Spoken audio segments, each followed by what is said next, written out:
In primetime news this evening, Klansman gangsters enter guilty plea for brutal murders in 2011. Paradise lost, Norwood family still grief-stricken days after deadly fire.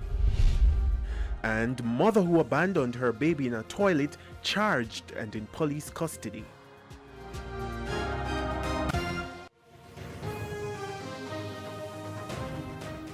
Good evening and welcome to Primetime News on air and online at onespotmedia.com. I'm Janella Precious. And I am Andrea Chisholm. Also this evening we have the top business stories of the day. Vashon Brown is here again with our preview.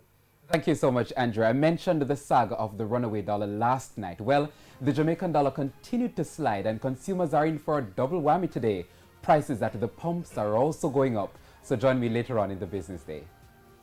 Any sliding in sports? Jermaine Brown has our preview. Well, thank you, Janella. Well, we have some more revelation as it pertains to the Sachin Dennis Bahrain story, including Stets breaking their silence on the matter.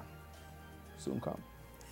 That should be very interesting. Thank you, Jermaine. And we also have sports commentary, E-Prime, and weather in this newscast. But before the break, the feedback question. We're asking, what are your thoughts on news that there is a proposal for Jamaican teenage sprint star, as we just heard in the preview a while ago, his switch in allegiance to Bahrain against his mother's wishes?